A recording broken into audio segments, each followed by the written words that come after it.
Bonjour tout le monde, je suis Madame Sozik, enseignante en école de cinéma d'animation. Bienvenue sur ma chaîne. Aujourd'hui, nous allons parler de l'épreuve de l'entretien dans un concours pour rentrer en école supérieure de cinéma d'animation. Donc je vais d'abord expliquer en bref en quoi consiste l'épreuve de l'entretien. Ensuite, on verra 5 points clés qui constituent vraiment cette épreuve. Et puis pour finir, comme d'habitude, je vous donnerai des petits conseils en plus. Ça vous dit? Allez, c'est parti. L'entretien en bref.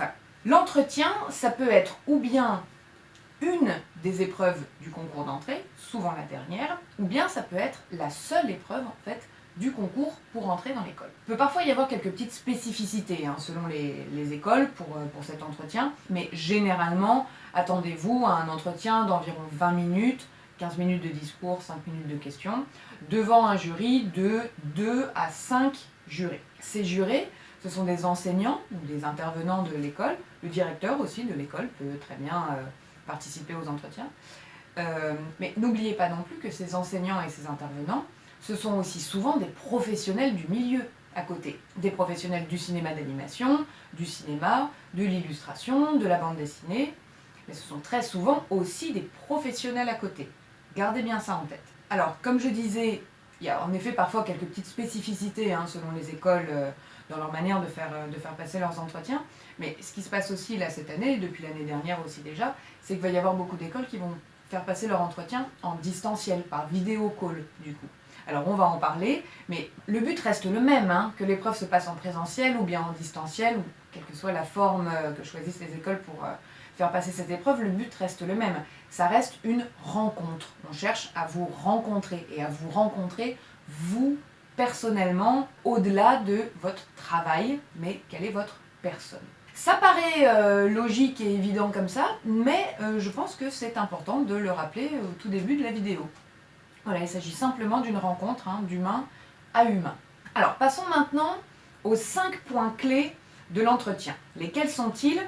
Je vous fais la petite liste là, et puis après, on va passer à les voir en détail les uns après les autres. Le premier point que je vais aborder, ça va être l'attitude.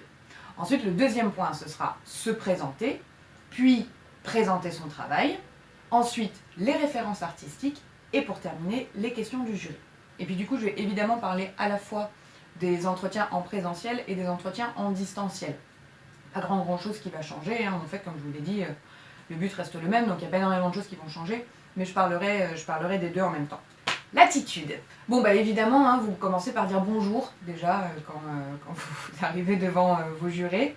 Encore une fois, ça paraît très logique, mais parfois dans l'émotion, un petit peu, vous oubliez parfois les formalités les plus simples. Soyez souriant, parlez clairement, montrez-vous tonique et motivé. Alors bien sûr, on n'est pas tous des showman, on n'est pas tous aussi habiles, on n'est pas tous aussi à l'aise avec le fait de s'exprimer à l'oral, de s'exprimer devant plusieurs personnes. Bon, c'est pas forcément inné pour tout le monde tout ça. Mais ça, vous inquiétez pas, on le sait bien en tant que juré. On sait bien que vous êtes très stressé ce jour-là, on sait bien que vous n'êtes pas tout à fait dans votre état habituel, que vous n'êtes pas tout à fait vous-même au moment où vous vous présentez devant nous. Mais on attend quand même à ce que vous nous montriez une forme de motivation. Cet entretien, c'est pas une condamnation, on n'est pas là pour vous punir de quoi que ce soit, c'est vraiment une rencontre. Dites-vous que c'est une chance, c'est une occasion qu'on vous offre de nous montrer vos qualités au-delà de vos compétences en dessin. Vous n'êtes pas seulement un crayon et vous n'êtes pas seulement une main qui tient un crayon. Vous êtes aussi une personne, vous avez des qualités, vous avez une sensibilité, vous avez un tempérament, un caractère qui est intéressant. Et c'est ça qu'on veut découvrir à travers l'entretien. Donc on ne vous demande pas de faire le cirque, on ne vous demande pas non plus de faire semblant d'être une personne que vous n'êtes pas et de jouer un rôle, de jouer la comédie pendant l'entretien. Tout ce qu'on veut, c'est que vous nous montriez de la motivation à votre manière. Si l'épreuve se passe en présentiel, prenez votre temps. Prenez le temps de sortir vos affaires, vos carnets de croquis, vos dessins nus, vos originaux. Allumez votre ordinateur si vous en avez apporté un, ou bien demandez où est-ce que vous pouvez brancher votre clé USB, ou bien votre disque dur externe si vous avez des fichiers numériques à montrer. Mais ne vous précipitez pas. Prenez le temps de vous installer, de vous mettre un petit peu dans le bain du truc. Vous verrez que ça va aussi un peu souvent arranger le jury, parce qu'en fait, on est encore souvent en train de continuer d'écrire des petites notes par rapport au candidat qui est passé juste avant vous.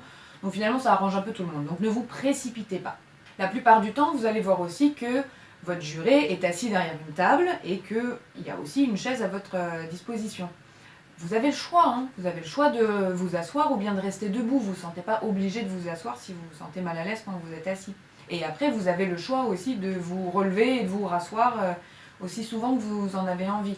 Sentez-vous à l'aise, c'est votre petit espace et mettez-vous à l'aise dans votre petit espace. Si au contraire, l'épreuve se passe en distanciel maintenant, faites bien attention à la lumière, à ce qu'on vous voit bien, et éventuellement si vous avez aussi des choses à présenter à la caméra, à ce qu'on voit bien aussi ce qu'il y a à la caméra, faites aussi attention à ce qu'on va voir derrière vous. Donc notamment le linge qui sèche, voilà, ce genre de truc, évitez quand même d'avoir ça dans l'arrière-plan derrière. Donc essayez d'avoir quelque chose d'assez neutre, qui attire pas l'attention et qu'on soit bien concentré sur vous. Avant le début de l'entretien, vous avez ouvert tous les dossiers dans lesquels sont rangés les fichiers que vous avez l'intention de montrer et vous avez aussi ouvert tous les onglets internet dont vous aurez besoin. Des onglets vers vos sites ou peut-être un Vimeo ou un YouTube ou quelque chose. Vous avez ouvert tout ça à l'avance, comme ça dès qu'on vous demande de partager quelque chose, hop, tout est prêt et on ne perd pas encore 3 minutes à aller chercher le lien et ceci et cela. Donc vraiment organisez-vous bien à l'avance. Maintenant, on va passer à l'étape se présenter. On avait vu rapidement dans la toute première vidéo, en fait, la façon de se présenter quand je parlais des lettres de motivation. Et je vous avais dit à ce moment-là, vous pouvez considérer votre lettre de motivation comme le plan de votre discours oral pour votre entretien. Donc, si vous n'avez pas vu la vidéo, allez jeter un œil à la vidéo. Et vous inquiétez pas, je vais quand même reparler de ce qui me paraît important pour se présenter. Tout simplement, vous commencez avec votre prénom, votre nom et votre âge. Après ça, vous vous souvenez justement quand j'avais parlé de la lettre de motivation, j'avais en fait découpé ça en 3 parties. D'où je viens, où je suis et où je voudrais aller. Donc là, on reprend un peu la même chose. Vous allez commencer par parler des études que vous faisiez auparavant, un baccalauréat ou bien peut-être un début d'études dans un autre domaine, en médecine, en droit, peu importe. Ensuite, vous enchaînez sur ce que vous avez fait cette année, donc peut-être une prépa, ou bien STD2A, ou bien peut-être des cours privés ou des cours en particulier, peu importe. Et surtout, vous expliquez pourquoi. Vous expliquez pourquoi ce changement. C'est pas tout de dire avant je faisais de la médecine, maintenant je veux faire du dessin animé. On veut savoir pourquoi, on veut savoir ce qui s'est passé entre les deux. Pourquoi est-ce que vous avez basculé comme ça de l'un à l'autre.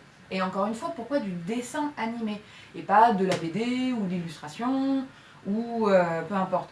Sauf si vous présentez aussi votre travail à de l'illustration ou de la BD. Là, dans ce cas-là, vous expliquez pourquoi de la BD ou de l'illustration.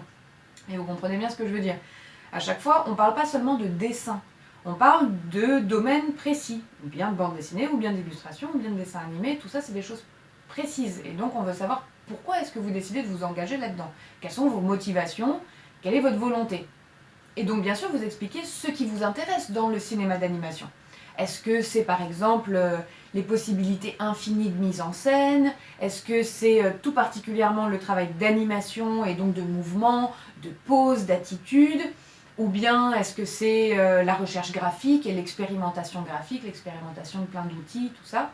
Donc expliquez ce qui vous plaît, ce qui vous intéresse dans le milieu du cinéma d'animation. Enfin, histoire d'illustrer un petit peu tout ça, tout ce que vous avez en tête, parlez aussi du type de prod finalement sur lequel vous auriez envie de travailler. Parlez des prods qui vous font rêver. C'est déjà aussi une façon de commencer à citer un peu des références artistiques, on en parlera plus tard. Mais c'est surtout une bonne façon de faire comprendre à votre juré dans quel type de direction est-ce que vous vous lancez. Parce que le cinéma d'animation, ça reste encore très très large. Il y a encore plein de choses à explorer. Donc vous pouvez en effet tout à fait dire moi ce qui me fait vraiment rêver, c'est de travailler sur des productions à gros budget, où on est vraiment des énormes équipes, telles que évidemment les productions Disney, Pixar, DreamWorks, MacGuff. Voilà, ou bien au contraire, vous pouvez dire moi j'aime bien l'industrie de l'animation, mais par contre, je ne me vois pas vraiment travailler sur des prods aussi énormes. J'aime bien aussi encore un peu quand même l'expérimentation graphique, donc j'aimerais bien plutôt un entre-deux. Par exemple, les productions du studio Folimage m'intéressent beaucoup, parce que c'est d'un côté de l'industrie et du long métrage, et puis d'un autre côté, on sent bien qu'il y a quand même une recherche artistique, une recherche graphique qui est derrière, donc moi c'est vraiment ça qui m'intéresse. C'est des exemples, hein. Encore une fois, n'essayez pas de calquer votre discours sur ce que je dis là, je dis des trucs un peu au pif, mais en tout cas c'est des exemples qui sont valables. Et puis, pendant que vous êtes en train de vous présenter, en fait c'est ce moment-là où vous distribuez tous vos carnets de croquis à vos jurés. Donc si vous êtes en présentiel, Vous distribuez les carnets de croquis à vos jurés et vous les laissez regarder, tourner les pages de vos carnets de croquis à leur rythme. Vous pouvez en effet leur indiquer si jamais il y a une chronologie dans vos carnets par exemple et que vous les avez bien numérotés ou que vous les avez bien datés, peu importe. Vous pouvez leur indiquer, en effet, alors ça c'est les premiers carnets et ça c'est les derniers. Maintenant, vous attendez pas à ce que la chronologie soit hyper respectée parce que on se les passe, on est là, il y en a un qui en a pris un, il y en a un autre qui en a pris un autre. Bref, on regarde un peu tout en même temps. On se rendra bien compte en effet, ou bien on ira justement re-regarder les petites dates que vous avez mis dans votre carnet ou quoi. Bon, soyez pas trop crispés là-dessus parce que les jurés vont regarder les choses vraiment à leur rythme. Vous, pendant ce temps, c'est le moment où vous vous présentez. Si vous êtes en distanciel, et si vous avez justement la main sur le défilement des images et que c'est vous en fait qui, scrollez vos images et que vous faites un partage d'écran par exemple, et c'est pareil, vous en profitez, vous montrez pendant que vous vous présentez les dessins d'observation, le modèle vivant, voilà, des dessins qui en fait ne nécessitent pas spécialement de commentaires, il n'y a pas vraiment besoin de commenter ces types de dessins. On l'avait déjà dit quand on parlait des titres au moment de faire le book. Je vous avais déjà dit aussi, il n'y a pas vraiment besoin de titres en fait dans ces trucs-là, parce que sinon on a vite fait tomber dans quelque chose de très descriptif. Et ça, j'avais bien dit à éviter. Bon, à l'oral, c'est pareil. À l'oral, en fait, on a vite fait de tomber dans quelque chose de très descriptif et de dire soit ce que ça représente ou bien les techniques qu'on a utilisées, donc ça n'a aucun intérêt.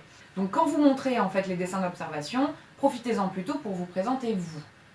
Ensuite, on passe à présenter son travail. Soyez proactif quand vous présentez votre travail. N'attendez pas que le jury vous interroge sur votre travail.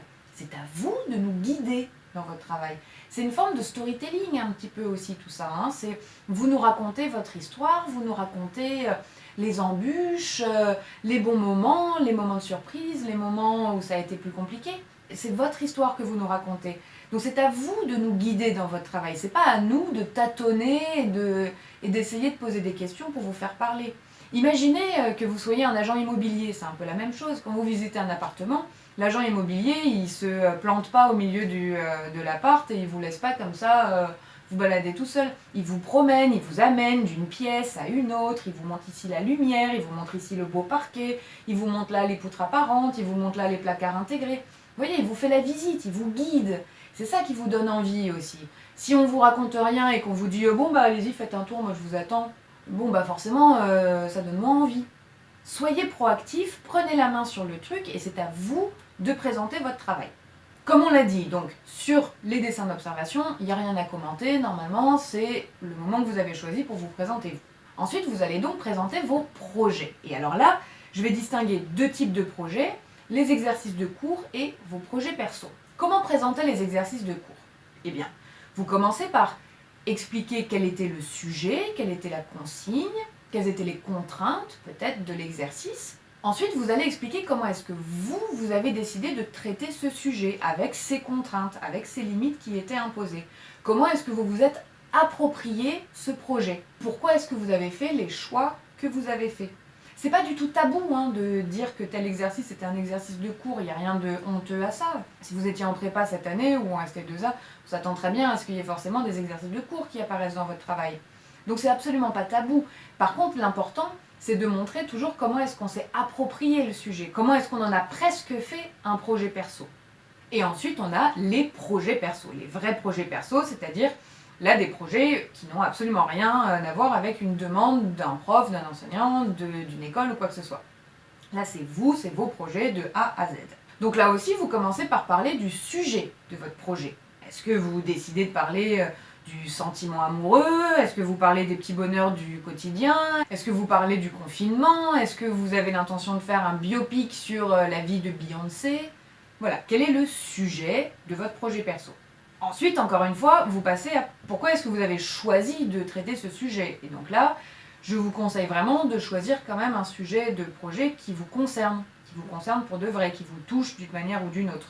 Ensuite, vous expliquez comment, sous quelle forme vous allez traiter ce projet, c'est-à-dire est-ce que c'est un projet de court-métrage d'animation, est-ce que c'est un projet d'illustration, justement, est-ce que c'est un projet de BD, est-ce que c'est un projet de jeu vidéo, est-ce que c'est un projet de long-métrage, un projet de série, un projet de clip, de fausses pubs, peu importe. sous quelle forme est-ce que vous décidez de monter ce projet. Vous enchaînez donc avec à qui est-ce que vous vous adressez à travers ce projet, quelle est votre cible, donc quel est le type de public. Donc je rappelle, les types de public, c'est preschool, jeunesse, ado-adulte, tout public, public familial, voilà. Vous pouvez en effet tout à fait décider d'avoir un projet qui parle de la vie de Beyoncé pour un public jeunesse.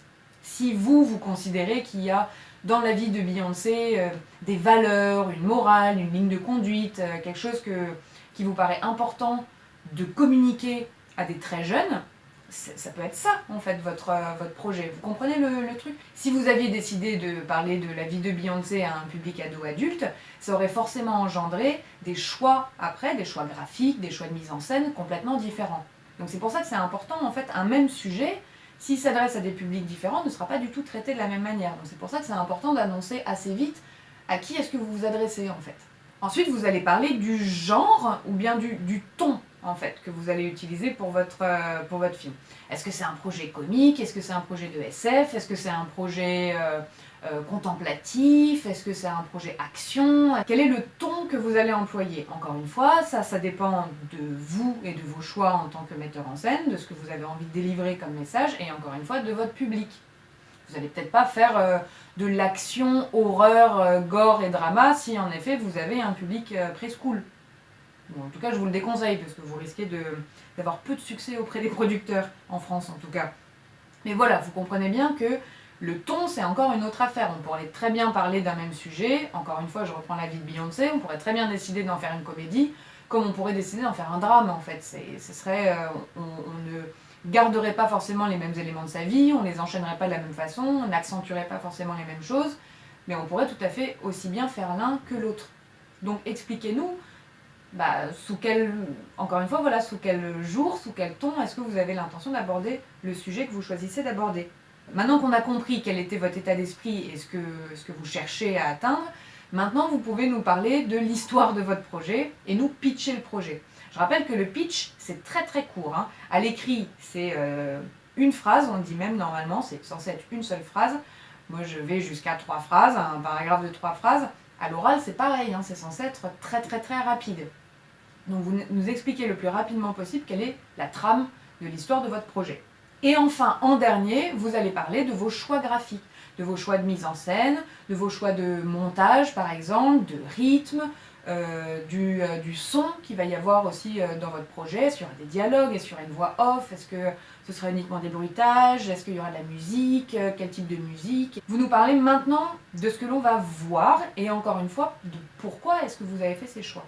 Donc au final, qu'il s'agisse d'un exercice qui a été donné ou que ce soit un projet personnel, l'idée c'est que vous allez d'abord exposer quel était le but final, où est-ce que vous vouliez en arriver, et ensuite vous expliquer comment est-ce que vous en êtes arrivé là.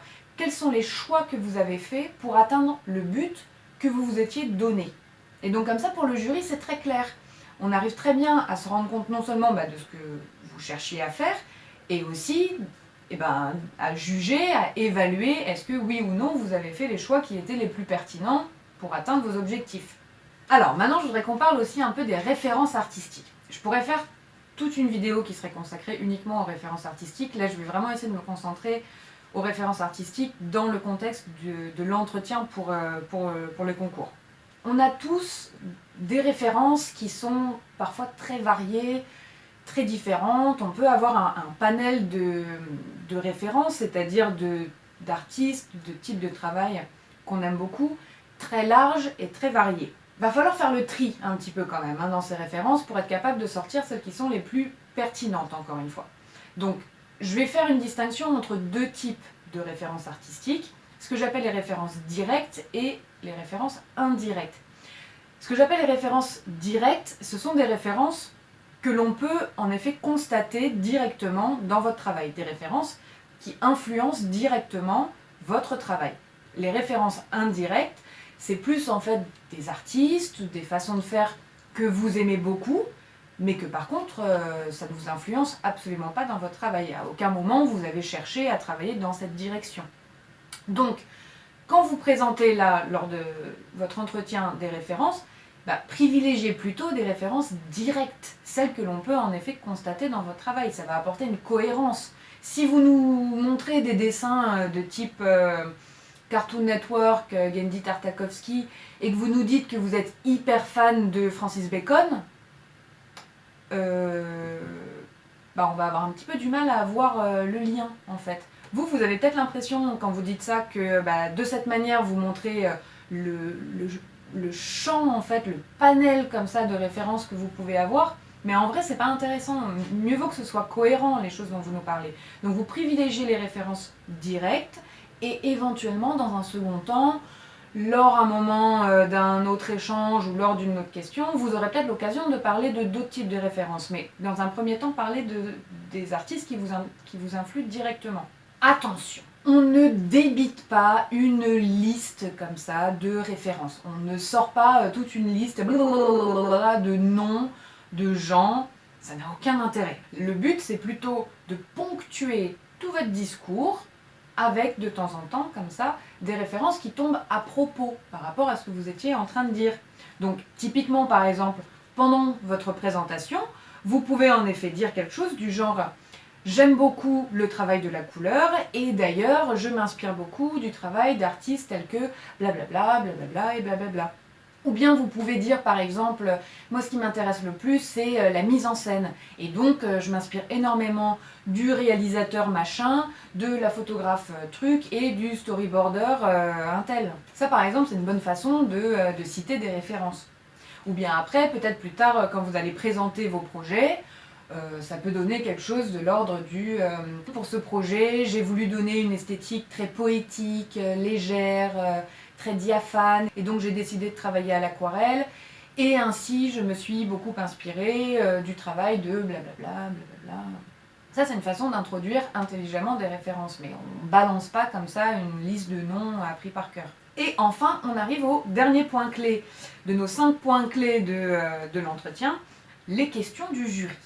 Le jury peut attendre la fin de votre discours pour commencer à vous poser des questions, mais attendez-vous plutôt quand même à être interrompu bien avant.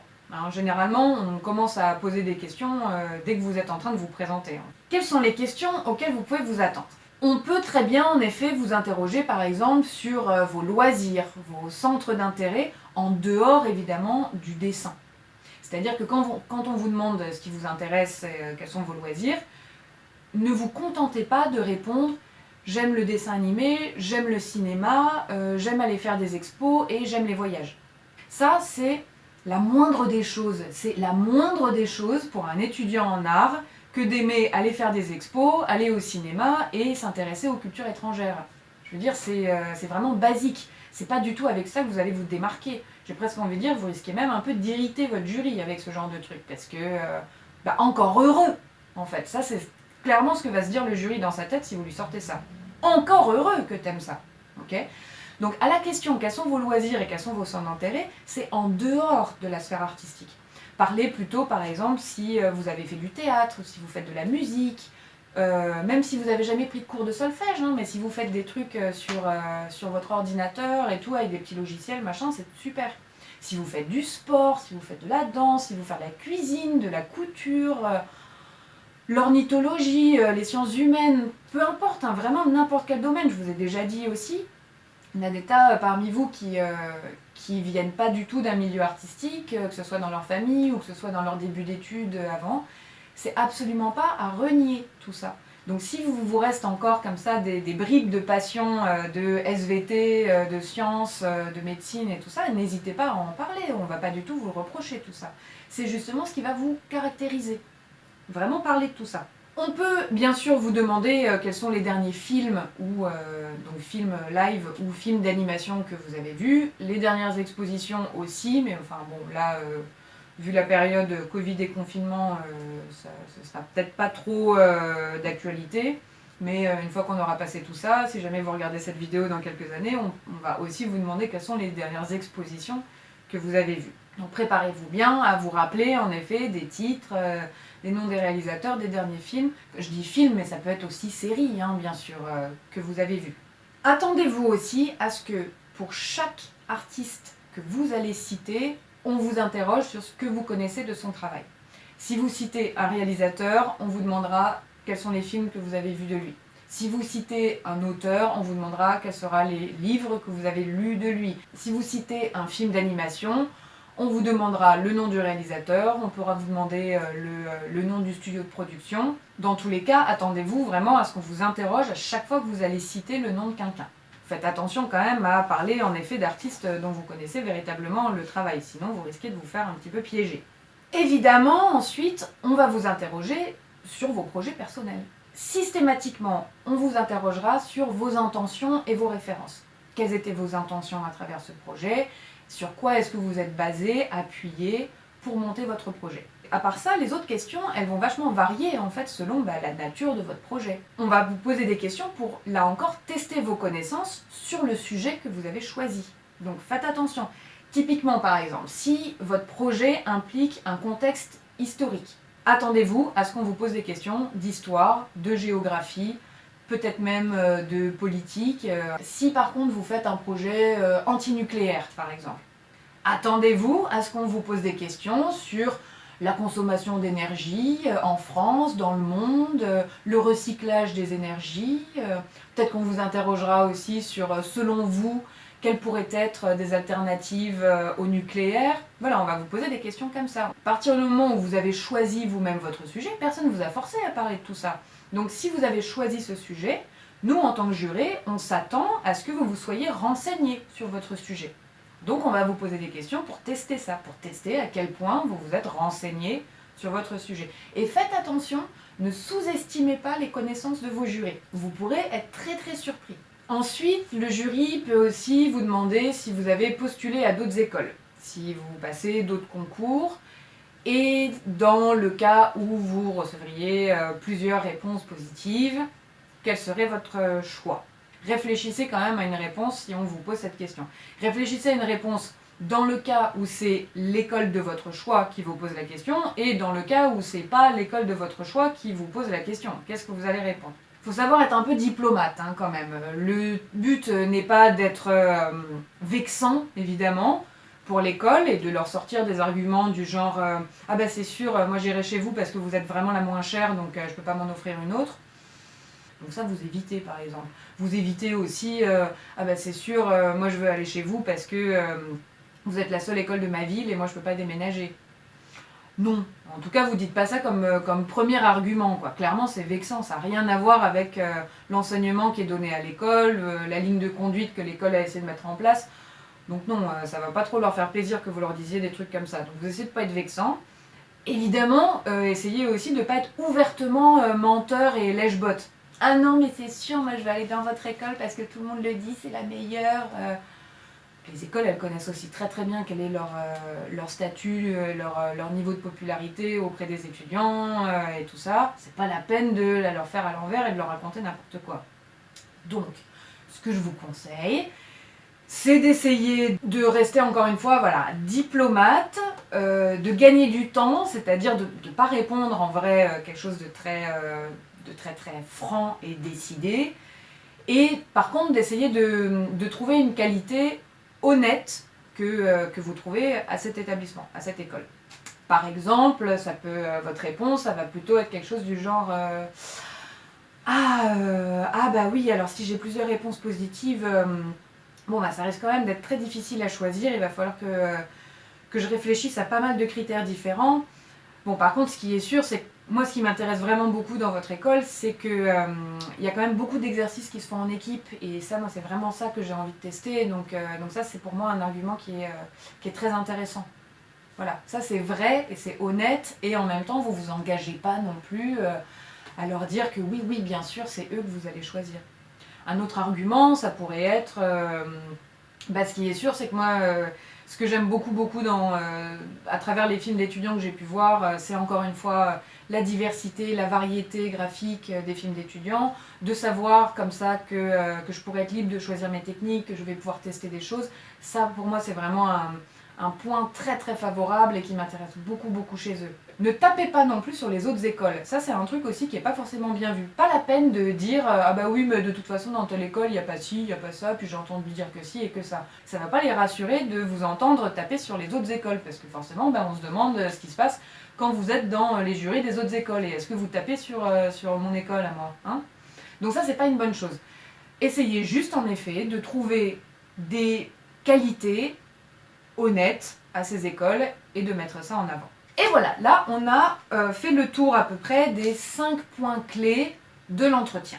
Maintenant, passons aux petits conseils en plus. 20 minutes, ça passe vraiment très très vite. Ça a l'air d'être le bout du monde avant de passer son entretien, mais en fait, pendant qu'on y est, ça passe vraiment hyper vite. Donc franchement, entraînez-vous. Entraînez-vous avant que votre entretien ne soit pas la première fois que vous verbalisez tout ce que vous allez verbaliser. Répétez votre truc. Faites comme quand on était au collège, quoi, et qu'on répétait nos exposés de SVT devant nos peluches. Essayez un petit peu de répéter votre discours. Chronométrez-vous, par exemple, aussi, au moins une première fois, histoire de vous rendre compte du temps que vous avez mis à dire ce que vous aviez à dire, et ensuite essayez de réajuster. Qu'est-ce qui n'a pas été? Est-ce que vous avez eu du mal à trouver vos mots? Est-ce que vous avez mal enchaîné, finalement, les étapes de votre discours? Est-ce que vous avez eu du mal à retrouver une référence? Est-ce que vous vous êtes trop attardé en détail sur une partie et qu'en fait vous n'avez pas du tout pu parler de la partie la plus intéressante derrière? Bref, chronométrez-vous une première fois, rendez-vous compte une fois que vous avez terminé votre discours du temps que ça a pris et ensuite vous réajustez, vous éliminez quelques trucs. Quand on a comme ça un temps limité, il faut savoir être efficace et il faut surtout savoir aller à l'essentiel. C'est hyper frustrant de sortir d'un entretien et puis de se rendre compte que en fait on n'a pas du tout dit ça, et puis on n'a pas parlé de ça, et puis j'ai pas du tout mentionné ça, en fait j'ai pas du tout dit le plus important en fait. C'est hyper dommage, c'est hyper frustrant, et puis vous pourrez vous en vouloir qu'à vous-même. Hein. Donc, allez à l'essentiel, parlez en effet du plus important, on verra dans un second temps, si on a le temps, on parlera des détails, on parlera des trucs annexes, on parlera des références indirectes, on parlera des détails de votre vie, tout ça, dans un second temps. Mais apprenez à aller à l'essentiel. Quand je dis avoir un discours efficace, c'est aussi savoir utiliser un vocabulaire juste et précis. Vous avez là, au cours de votre année de prépa ou votre année de SC2A, peu importe, déjà vous avez appris un vocabulaire technique qui est inhérent à la discipline. Plan américain, plan d'exposition, plan large, gros plan, travelling, plan séquence. Voilà, tout ça, ce sont des termes techniques que normalement vous avez appris là au cours de votre année d'études et que donc il est intéressant de ressortir évidemment pendant votre entretien. Ça vous donne un aspect déjà un petit peu plus professionnel. Ensuite, il y a aussi ce que j'appelle le vocabulaire des intentions, le vocabulaire de vos intentions, c'est-à-dire comment est-ce que vous parlez de l'impact que vous cherchez à avoir sur votre spectateur, des émotions que vous cherchez à lui partager, à lui transmettre. Là aussi, il faut savoir être précis. J'ai vu comme ça en tant que juré moi-même, mais une quantité incroyable d'étudiants qui est capable de me dire « Dans mon film, je veux qu'il y ait tout un tas d'émotions » sans me citer une seule émotion en particulier. Là, vous voyez que ça ne va pas du tout. Tout un tas d'émotions, ça veut rien dire, en fait, tout un tas d'émotions. Même si vous voulez, en effet, aborder différentes émotions, si vous voulez balader, justement, votre spectateur dans un ascenseur émotionnel entre des moments up, des moments down et tout ça, il faut quand même préciser. Vous avez encore le choix entre l'inquiétude, la dépression, le désespoir, il y a des niveaux quand même, et puis vous n'allez pas non plus parler de toutes les émotions du monde dans un même projet. Donc il faut que vous soyez capable de cibler, de verbaliser des émotions précises, ou bien un impact en effet précis que vous voulez avoir sur votre spectateur. Est-ce que vous voulez le divertir? Est-ce que vous voulez le faire rire? Est-ce que vous voulez qu'il s'interroge? Est-ce que vous voulez qu'il se remette en question? De manière très simple, on ne vous demande pas en plus d'utiliser des mots farfelus, des vieux mots, des mots compliqués, c'est pas le sujet. Hein. Mais avec des mots tout simples, vous pouvez en effet expliquer très clairement quelles sont vos intentions et encore une fois, comment est-ce que vous avez mis ça en place. C'est ça l'important. Vous pouvez parler par exemple de votre projet en disant des mots comme balade contemplative, divertissement explosif, douce nostalgie. Vous voyez, tout ça, ça résonne aux oreilles. Tout d'un coup, il y a une espèce de... Il y a une imagerie qui commence déjà à se mettre en place au moment où vous utilisez ces mots-là. Ensuite, il faut savoir mettre en valeur ses qualités. Ça m'arrive hyper souvent en tant que jury de voir des étudiants qui, en fait, passent leur temps à commenter les faiblesses et les manques de leur travail. Non, je suis désolée, mais non, vous inquiétez pas, hein, en tant que jury, on voit bien hein, les faiblesses et les manques dans votre travail. Généralement, c'est ce qui nous saute aux yeux. Donc c'est pas la peine hein, d'insister aussi vous-même dessus. C'est pas de la modestie là ce que vous faites, vous êtes juste en train de vous tirer une balle dans le pied. Essayez plutôt de rediriger le regard du jury sur les qualités qu'il aurait peut-être pas vues. Donc en fait, il faut apprendre à tourner ces phrases dans une version positive. Et aussi apprendre à passer sous silence du coup ce qu'on n'arrive pas à positiver. Bon bah c'est pas la peine d'en parler, ok? No comment. Donc typiquement, quand vous montrez par exemple un dessin comme ça, au lieu de dire oui enfin je suis nulle en posing, j'ai beaucoup de mal avec les volumes, dites plutôt bon je travaille encore à consolider mon dessin et à étudier l'anatomie pour bien gérer les volumes, et en attendant, j'essaye toujours de mettre un maximum d'énergie dans mes poses. Donc là, typiquement, vous voyez que pour un même dessin, on a deux versions qui sont en fait tout aussi vraies l'une que l'autre, mais sauf qu'il y en a une qui résonne comme du très négatif et une autre qui résonne comme du plus positif, et du plus proactif aussi. Ne récitez pas non plus votre discours par cœur. J'ai dit dans le premier point des conseils qu'il était bien de s'entraîner et de répéter un peu son discours. Maintenant, n'apprenez pas non plus un discours par cœur. Comme je vous ai dit, le jury va potentiellement vous interroger très vite en fait. Donc attendez-vous à être coupé, attendez-vous aussi à être un peu dérouté, à être redirigé vers quelque chose dont vous aviez l'intention de parler, mais peut-être un peu plus tard. Donc il ne faut pas que ça vous déstabilise. Donc l'idée c'est plutôt d'arriver à savoir bien ce qu'on a envie de dire, à maîtriser son discours en fait un peu dans tous les sens, de manière à être capable de retomber sur ses pattes et de retrouver le fil même si on a été dérouté. Si on se retrouve à dire ce qu'on avait à dire mais dans un ordre complètement différent, et ben c'est pas grave, on a quand même réussi à retrouver le fil à chaque fois et à réorienter les choses comme on voulait pour dire ce qu'on avait à dire. Essayez comme ça de changer un petit peu, d'alterner comme ça l'ordre dans lequel vous allez dire les choses, de trouver des points communs, encore une fois. Plus votre discours est cohérent, plus c'est facile à trouver comme ça. Ces points communs entre une référence et quelque chose que vous aimez, enfin, les choses elles s'accordent assez facilement. Tant que vous restez encore vous-même dans quelque chose de très flou, que vous avez encore pas vraiment fait de choix sur rien et tout ça, bah évidemment c'est beaucoup plus difficile à détricoter tout ça.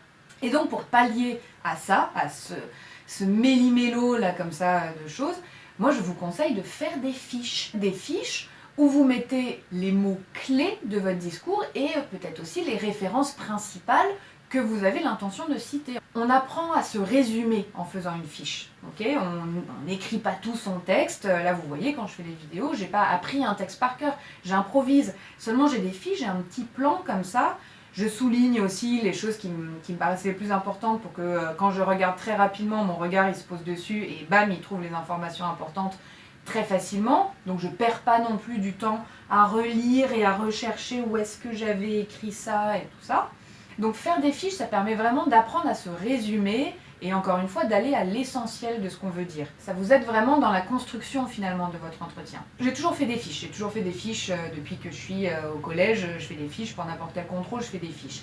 J'ai aussi tendance à les refaire et les refaire et les refaire. C'est-à-dire que par exemple, ah ben mince, là sur tel mot, du coup je suis obligée de l'écrire en tout petit parce que j'avais pas prévu assez de place et blabli, je refais toute la fiche. Alors oui, bien sûr, je suis en effet très perfectionniste, un peu contrôle fric sur les bords, mais c'est pas que ça, c'est pas seulement être contrôle fric sur la présentation de la fiche, c'est aussi que, en la réécrivant une fois, deux fois, trois fois, jusqu'à ce qu'en effet je la trouve parfaite, les choses elles s'inscrivent d'autant mieux en fait dans ma mémoire. Écrire, moi ça m'a toujours aidé à mieux retenir les choses, et donc écrire plusieurs fois, ça m'aide d'autant plus à mieux retenir les choses. Donc moi c'est un conseil vraiment que je vous donne. Faites des fiches, c'est surtout pour vous-même. Ensuite, dans un second temps, les fiches, si vous êtes en présentiel, si votre entretien se passe en présentiel, au mieux, on vous laissera jeter un petit coup d'œil rapide sur vos fiches pendant votre entretien si vous en avez besoin. Quand vous avez sorti vos carnets de croquis, vos dessins et tout ça, vous avez aussi sorti vos petites fiches. Et puis, quand vous en avez besoin, vous n'hésitez pas à dire ah mince, je me suis préparé des petites fiches d'ailleurs parce que je sais que quand je stresse, j'ai tendance un peu à perdre la mémoire, donc je me suis préparé... Oui, voilà, c'est ça. Bam, et vous allez vite et vous ressortez votre truc. Bon, ça c'est pour au mieux. Au pire, si pendant l'entretien, les jurés n'acceptent pas que vous regardiez vos fiches et vous les confisquent ou bien vous demandent de les ranger tout de suite et tout ça, bon, vous aurez quand même eu le temps de les relire jusqu'à la toute dernière minute avant de passer votre entretien. Donc, ce sera déjà ça. Maintenant, en distanciel. Si vous passez vos entretiens en distanciel, mettez des petits post-it partout autour de votre écran. Là, pour le coup, il n'y aura vraiment personne pour vous les confisquer. Donc, ce serait dommage de s'en priver quand même. Bah oui, mais si on me grille à regarder comme ça autour de l'écran pour trouver mes infos, si on vous grille, écoutez, on vous grille, mais ce sera pas grave. En fait, on se dira surtout que vous vous êtes préparé, que vous avez préparé comme ça plein de petits trucs autour de vous. Finalement, ça tournera plutôt au positif. Alors que si vous le faites pas du tout et que vous galérez après à parler, à citer vos références et tout ça, en fait, on se dira ah ouais d'accord, le gars il avait une occasion en or d'arranger un peu les choses à son avantage, il l'a même pas fait. En fait, finalement, ça va plutôt tourner au négatif que vous l'ayez pas fait. Donc c'est pas grave si on vous grille et si on se rend compte qu'en effet vous avez des petits post-it partout autour de votre écran. C'est pas grave. Au moins vous avez été à l'efficace. Vous avez su tirer parti de la situation. C'est bien. Et enfin, le dernier conseil que je vais vous donner, c'est apporter ou préparer, si vous êtes en distanciel, de quoi prendre des notes. Il est très très probable qu'au cours de votre entretien, vos jurés vous suggèrent, vous conseillent des références artistiques, des noms d'artistes, des titres de films, des noms de studios, tout ça. Donc préparez de quoi en prendre bonne note. Tout ça, c'est vraiment un échange qui se passe entre vous et vos jurés. C'est pas seulement vous qui devez faire vos preuves devant 5 grands juges ou quoi que ce soit. C'est une rencontre entre humains et entre artistes aussi qui est en train de se passer. Donc montrez que vous êtes quelqu'un d'intéressé, quelqu'un de curieux et quelqu'un qui est toujours prêt en effet à noter ce qu'on lui conseille pour pouvoir aller le voir derrière. Et je vous conseille en vrai plutôt des petits carnets et des stylos, des fiches comme ça, que de prendre des notes sur vos téléphones portables. Ça fait peut-être vieille école, mais n'oubliez pas que vous aurez encore probablement des jurés qui sont un peu vieille école, comme moi, voire peut-être pire que moi encore. Et ça fait toujours plus, je sais pas, plus dynamique, plus motivé de voir quelqu'un écrire des trucs sur un carnet que pianoter sur son téléphone. Bon, ça c'est peut-être un peu subjectif, mais c'est un conseil perso. Donc au final, soyez préparés, soyez organisés, soyez motivés, soyez souriants, soyez vous-même, venez comme vous êtes, tout ira bien. Je répète encore une fois, cet entretien, c'est pas une sentence, c'est pas une condamnation à quoi que ce soit qu'on va vous donner, c'est censé être un moment agréable aussi, un moment d'échange et un moment agréable. Combien de fois comme ça est-ce que je suis sortie d'entretien en me disant je sais pas si je serai prise, mais en tout cas c'était un super moment. J'ai passé un bon moment avec des gens bien, c'était intéressant, on a eu des bonnes conversations. C'est ça l'intérêt du truc en fait. Et ce serait bien que le jury se dise la même chose de son côté. Bon alors on va voir, on en a encore une douzaine à voir, mais dis donc c'était intéressant, hein, bel échange et tout, ouais, intéressant. Voilà, c'est là où ça prend son sens en fait cet entretien. Sur la durée de l'entretien, j'ai donc dit au début que généralement c'était 20 minutes, avec 15 minutes de discours, 5 minutes de questions. On a très vite vu que de toute façon ce serait probablement pas cloisonné comme ça et que les questions elles allaient arriver très vite. Et vous allez voir aussi que 20 minutes, c'est pas non plus toujours hyper bien respecté. Il y a souvent beaucoup de retard pour les entretiens. Alors on fait toujours au mieux, hein, sachez qu'on essaye vraiment de faire au mieux pour respecter les timings. Mais ne vous inquiétez pas s'il y a du retard et en tout cas attendez-vous à ce qu'il y ait du retard. Ne prévoyez pas des rendez-vous très importants dans la journée parce que risque d'y avoir des gros décalages parfois de 1 heure voire plus dans les horaires qui auront été donnés pour vos entretiens. Si votre entretien dure plus longtemps que 20 minutes, ne vous inquiétez pas, a priori c'est plutôt bon signe. Ça veut dire que les jurés avaient envie d'en savoir plus, les jurés étaient intéressés, n'ont pas forcément vu le temps passer, tout ça. Donc a priori c'est plutôt bon signe si ça prend du temps. Bon, ça veut rien dire de définitif, mais en tout cas ne vous inquiétez pas. En revanche, L'inverse n'est pas forcément vrai. C'est pas parce que votre entretien a duré moins de 20 minutes que c'est mauvais signe. Ça peut en effet être mauvais signe dans le sens où, oui, bon, ok, ils n'avaient pas besoin d'en voir beaucoup plus, ils ont pris leur décision très rapidement, c'est non. Mais ça peut aussi être, ok, ils n'ont pas besoin d'en voir beaucoup plus, leur décision est prise, oui, évidemment, c'est oui. Si vous-même vous avez été très efficace dans la façon de communiquer votre travail, que vos dessins sont très cohérents, de très bon niveau et totalement dans la lignée de l'enseignement de l'école, et ben ça ne va pas non plus être nécessaire de faire durer et durer l'entretien alors que c'est complètement acquis que oui, ils vont vous prendre. Donc ne vous inquiétez pas non plus si l'entretien dure moins de 20 minutes. Dans tous les cas, voilà, il peut y avoir beaucoup de changements comme ça sur la durée de l'entretien et vous pouvez en tirer aucune conclusion. Ne vous montez pas la tête avec le temps qu'aura pris votre entretien, ce ne sera pas un critère qui va vous donner un indice sur la réponse définitive en fait de l'école. Je pense qu'on a à peu près fait le tour là de tout ce qui concerne cette épreuve d'entretien pour les écoles supérieures. J'espère que cette vidéo vous aura plu. N'hésitez pas à liker si ça vous a été utile. N'hésitez pas non plus à laisser des commentaires si vous voulez réagir à ce que j'ai dit ou si vous voulez poser des questions parce que j'ai pas assez développé peut-être un point ou un autre. Et moi je vous dis à la prochaine pour une nouvelle vidéo. Ciao ciao!